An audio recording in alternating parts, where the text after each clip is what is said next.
सुप्रभात आप सभी को। आज हम BHIC 113 के कुछ इम्पोर्टेंट टॉपिक्स को देखेंगे जो कि चैप्टर 4 का है। कांग्रेस की स्थापना किस प्रकार से हुई थी?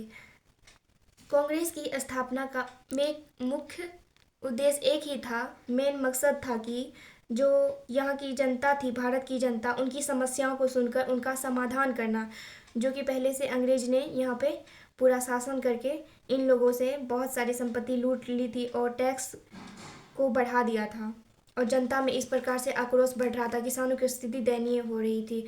इस प्रकार से कांग्रेस की स्थापना करेंगे। 28 दिसंबर 1885 ईस्वी को बम्बई के गोकुलदास तेजपाल संस्कृति महाविद्यालय के सभा भवन में 72 व्यक्तियों की बैठक होती है, जिसमें कांग्रेस की स्थापना अंग्रेजों ने अपनी खुद की सुरक्षा बल के रूप में किया था।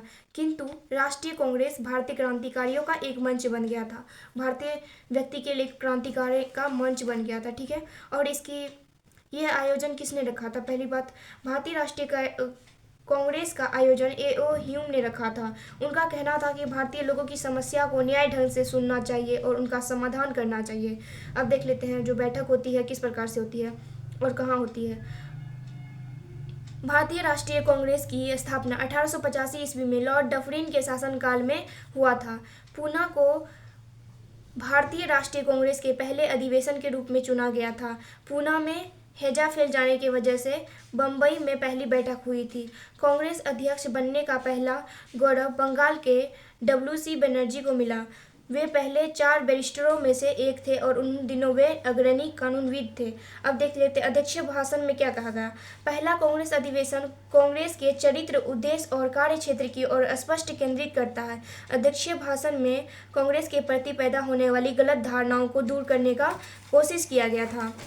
और उसके बाद इसका उद्देश्य था, कांग्रेस की स्थापना का उद्देश्य था देश के लोगों के बीच मित्रता और आपसी मेल मिलाप को बढ़ावा देना, भाईचारा को बढ़ावा देना, जो भी प्रजाति, धर्म, मत भेदभाव को दूर करना, जो भी भेदभाव था हिंदू मुस्लिम अलग किया जाता था। इस प्रकार से राष्ट्रीय एकता की भावना को संगठित करना, राष्ट्रीय एकता में रहना मतलब मिलजुल के रहना, शिक्षित वर्गों द्वारा तत्कालिक मुद्दों पर व्यक्त विचारों को दर्ज करना, जनहित में उठाए कदमों का निर्धारण करना। इस प्रकार से शुरुआती दौर कांग्रेस की स्थापना के उद्देश्य सभी व्यक्तियों, भाईचारा, एकता, देश प्रेम के साथ मिलजुल कर रहना इनका प्रयास था। जनता की समस्या को सुनकर समाधान करना था।